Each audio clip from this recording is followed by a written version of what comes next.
Pero Boss Baz, malamang sa alamang papatay na yang batas ni Pulong sa Congress pa lang. Anong magagawa natin? At least nag-try siya. At least actual, gusto niyang malutas. Nard Ramos present, magandang araw po sa lahat. Watching from Kuwait, nakaabot din po sa live ni Boss Badong. Gandang hapon po, Sir Badong. Nakatanggap daw si Senator Bato ng email from ICC. Gusto siya imbestigahan. Ano masasabi mo? Sabi niya, may ICC na siya natanggap. Gusto siyang imbestigahan. Talaga namang gusto siyang imbestigahan. Ang problema nga po, wala silang jurisdiction. Babalik po dun eh. Wala silang jurisdiction. Ito kasing gobyerno natin, hindi yung stand nila, minsan walang jurisdiction. Minsan, hindi namin pipigilan yung ICC sa gagawin nila. Kaya hindi mo maano eh. Wala po silang jurisdiction tapos. Pinaliwanag po ni PRRD yan, di ba? Kasi siya ay ang inuuna nila jurisdiction ba? Kung may jurisdiction ba o wala? Kung walang jurisdiction, bakit siya magpapaimbestiga? Good PM Bad, sabi kanina sa Congress, wala daw sila interes sa resolution ni Pulong ang constitutional. Ganun talaga eh. Sinabi rin nila na hindi pa nila napag-aaralan. Unconstitutional agad, hindi nyo pa napag-aaralan. Kung ang constitutional po yung magpa-drug test ang mga nasa gobyerno, baka mga drug addict yung gumawa ng konstitusyon. Hindi po yan yung intention nila.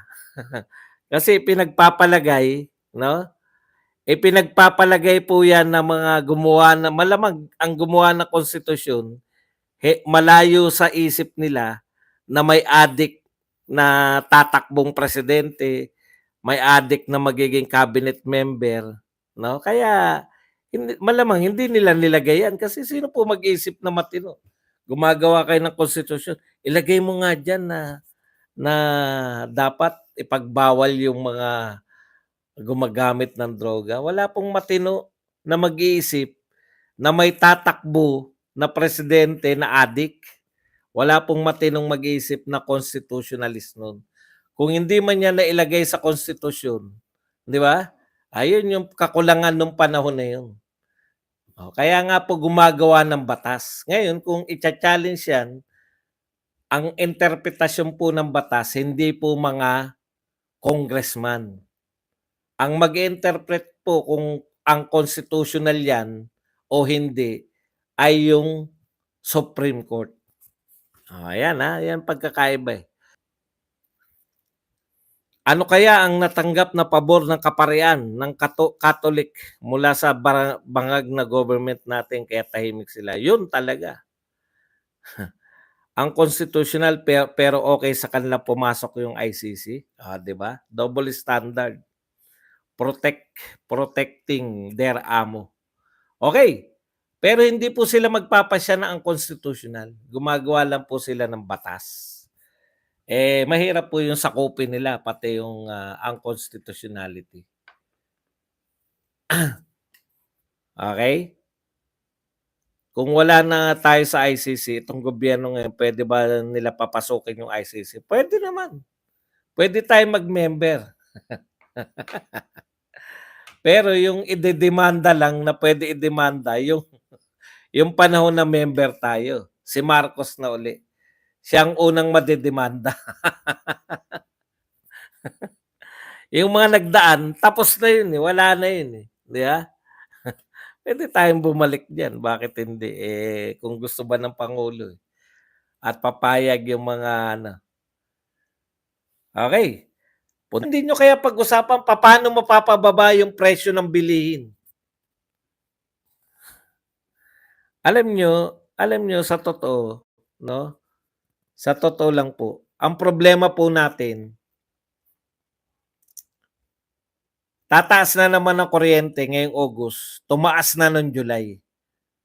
Wala lang po sa kanila. Humingi po yung Meralco ng 25 years extension ng kanilang hindi tinanong, Bakit ba taas ng taas kayo ng presyo? Sa panahon na humihingi sila ng bagong prangkisa, hindi man lang sila nagkunwari na ipipress muna nila yung increase. Wala rin reaction. Approve. Puta, Meralco ka ba? Approve yan. Magtataas kayo ng presyo ngayon. Tapos, sasabihin nyo, penging prangkisa, approve namin yan. Grabe, no? Nangingi po sila ngayon ng prangkisa. Ngayon po, inaprobahan yung prangkisa nila. Kahit na nakabinbin na tataas yung presyo. Wala po. Pero ang purpose po nila, katayin yung Duterte. Biruin nyo, may press conference para po sa batas ni Paulo Duterte na yun nga, hindi pa nga nila napag-aaralan ang constitutional na agad. Paano magiging unconstitutional yun? Ere-require ninyo yung nanunungkulan. Binoto man siya o inappoint, ere-require nyo na magpa-drug test. Hair follicle. Sino po ang takot sa tingin nyo dyan? Yung mga addict. Sila, labas na addict sila. Wala na pong kahihiyan. Hindi po marunong mahiya.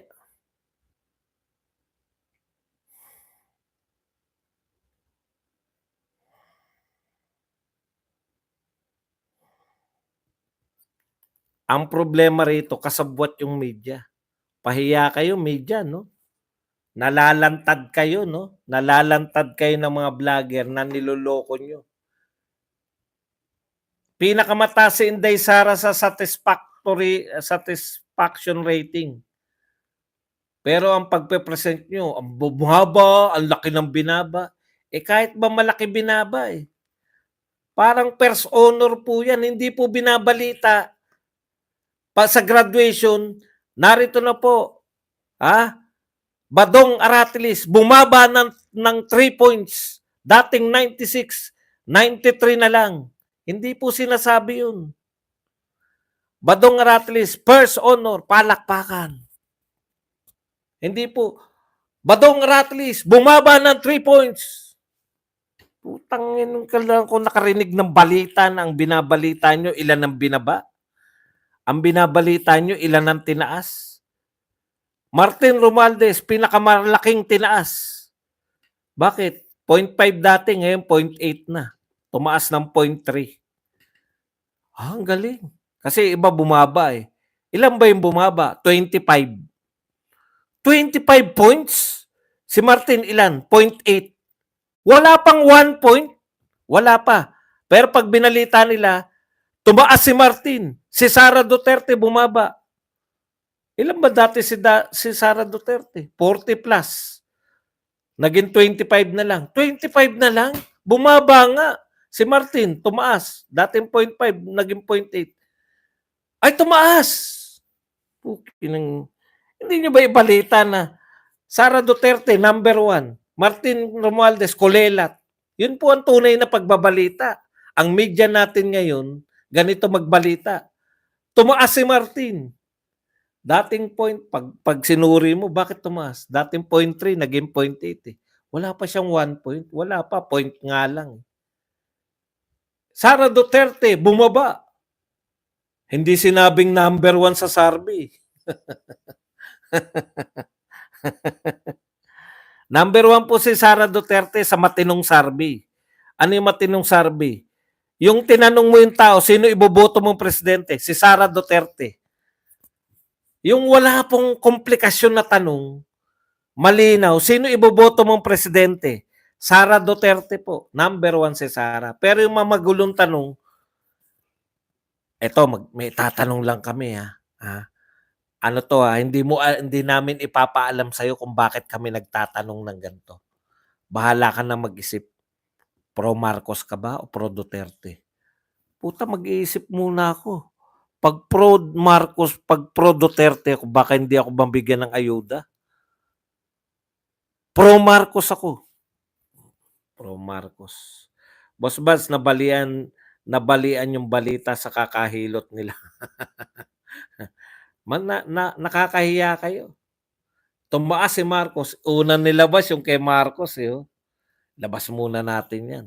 Congratulations, 'yan ang dinudulot ng ano, 'yan ang dinudulot nung, magandang patakbo, aprobado si Marcos, taas, +7. Bakit +7? Eh, dating 20, ngayon 27. Si Sara Duterte, 44%. Kahit bali-baliktarin niyo, mas mataas yung 44. Ipikit natin isang mata natin. Ano mas mataas? 44 o 27? 44. Ipikit natin dalawang mata natin. Ano mas mataas? 44 o 27? 44 pa rin. Kulelat. Pag ang magbabalita niyan walang politika, ano pa rin mataas pa rin si Sara Duterte, 44%. Samantalang nangungulelat si BBM, 27%. Yun ang tunay na balita. Senyor Aguila Boss, yan, ganyan talaga. Thank you very much, Gregory. Boss Buds, nabalian yung balita sa kakahilot. Si Hart ang Senate President ng PH, hindi dapat siya magpagamit sa asawa niyang waiter. Oo nga naman. Boss Buds, ang filed bill ni Pulong imposibleng pumasa. It needs amendments of the Constitution. Ang qualification kasi ng politiko is constitutionally prescribed. Hindi sufficient ang batas lang. Presidente po, yung presidente po, ang sinasabi niyo kasi qualification eh. Hindi lang naman po qualification dun eh. Basta yun. Nire-require po yung mga nanunungkulan na. Yung sinasabi sa inyo congressman, qualification para tumakbo, di ba? Wala po ron. Kasi nga, simple lang kasi yung qualification sa pagtakbo, eh, no? Able to read and write, 40 years. Pero po, logic lang po yan eh. Yung gumawa po ng saligang batas, naisip ba nila na may mga adik na tatakbo? Hindi po nila maiisip yun. Kasi relatively, hindi pa po ganun kalaki yung addiction nung panahon na nilikha nila yung constitution na yun. Ilang taon na ba yun? 40 years ago? Ilang taon na ba? 80, 90, 10, 20. Tama. Almost 40 years ago. 4 na dekada na yun. Kaya nga tayo dapat may mga amendments to the Constitution. I-amend nyo yan. Isama nyo sa qualification yung addictionist. Pero hindi po yun yung sinasabi ng batas. Ang sinasabi ng batas ni Pulong, yung nakaupo, hindi po yung tatakbo. Qualification yung sinasabi nyo eh. Yan pong sinasabi nyo, yan din yung sinabi ng mga congressman eh. Wala na ba dong yung idol mo, pabagsak na. Ha, ha, ha, ha, ha. Kung bagsak po yung 44%, ano po ang tawag sa 27%? Kasi mga ano eh, no? Nagpunta minsan sa labas ng bansa, lakwat Sara. Ano tawag mo ron sa laging umaalis ng bansa? Ay, wag natin pag-usapan yan. Kasi ibang usapan yan eh. Bagsak na raw, no? Wala na badong. Ha ha ha, pati yung tawa niya, ano eh. Anong tawag doon? Pilit na pilit eh. Wala na badong yung idol mo, pabagsak na. Pabagsak. Ayun, tama nga naman. 44% pabagsak pag nagtuloy-tuloy. Anong tawag sa 27%? Bagsak na. Yung idol mo naman, yung idol namin pabagsak, yung idol mo bagsak. Good afternoon po, Sir Buds. Parang ano, no? Parang nangangantyaw yung yan yung problema, no?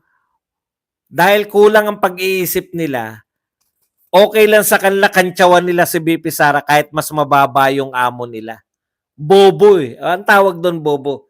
Para po mas maunawaan natin yan, halimbawa, 75 ka lang, pasang-awa ka, Puwede mo bang pagtawanan yung 79? Line of 7 o 79 lang. Ano average mo? 79.2? Ha! Line of 7 ka, ang bobo mo naman. Ikaw ba ilan? 75. Gano'n po ang ginagawa nila eh. Pinagtatawanan ng 75 yung nakakuha ng 82. Sasabihin, ang baba mo, 82 lang. Ilan ka ba? 75. Imposible kasi hindi papasa sa voting. Correct. Pero yung sabihin nyo na ang constitutional, bakit naman? Correct. Alam niyo po yung pagiging lame duck. Ano yan eh, usually mga pagpatapos na yung termino. Ito, isang taon pala puta, lame duck. Si BBM Tambayers, ang aga maging lame duck. Si BBM bagsak na yan. Bakit di balita ni SMNI yung sinasabi mo nililin lang yung survey pagdating sa balita? Wala na kasi. Ayun po, binabalita na ngayon. Meron na rin po sila, ano ba yung yung pinapakita? Meron naman po in fairness po sa kaya lang nauna tayo. Siyempre busy yung, alam niyo naman, yung may issue yung mga KOJC. Busy rin yung mga SMNI. Pero ngayon po, meron na sila. Nakita ko na eh.